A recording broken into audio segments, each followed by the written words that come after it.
As we just heard in our gospel of today, the Pharisee, after hearing Jesus speak, invited him to dinner, probably because he wanted to hear more from this extraordinary man who spoke the word of God as no one else had before. It was not unusual for a rabbi to give a teaching at a dinner. Jesus, however, did something which offended his host. He did not perform the ceremony of washing of hands before beginning the meal. Did Jesus forget? Or was he deliberately performing a sign to reveal something to his host? Jesus turned the table on his host by chiding him for uncleanness of heart. There were other times when some of the Pharisees in particular tested Jesus. This may be one of those moments when he turned the tables and he tested them. What makes for a clean heart? What makes for holiness? What is more important to God? Clean hands or a clean mind and heart?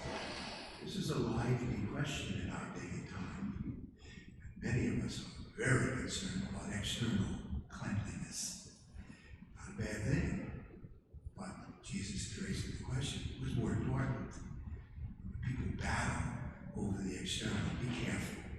That's not a sign of God's generosity and charity. The judgments are made against people because of what appears to be on the outside. What's on the inside, Jesus says, is again much more important. Jesus chided the Pharisees for harboring evil thoughts which make us unclean spiritually, such as greed, pride, bitterness, envy, arrogance, and the like.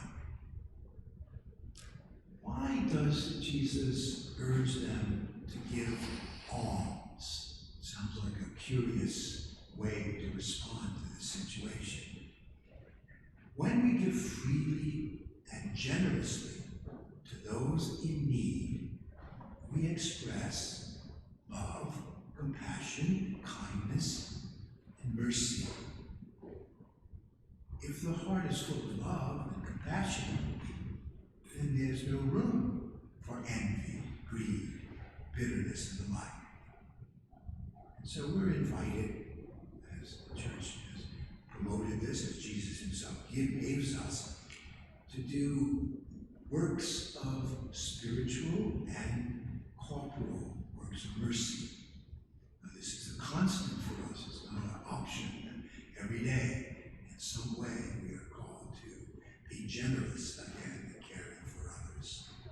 Because this is a reflection of whether or not we really care for God,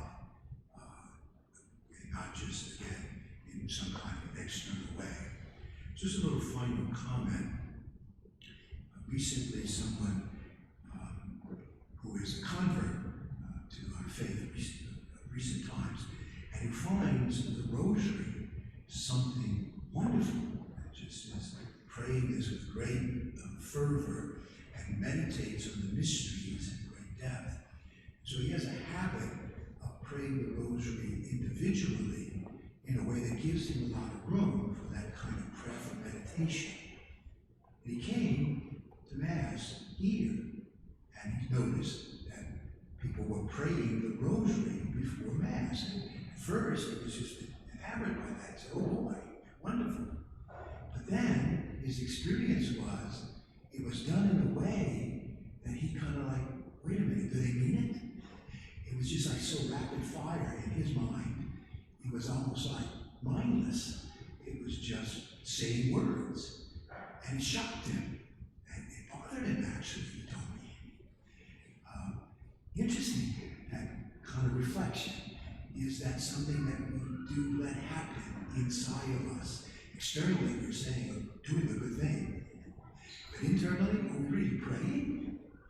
Or are we simply saying the words? There's a difference. And that's what Jesus, I think, today is really inviting us to do.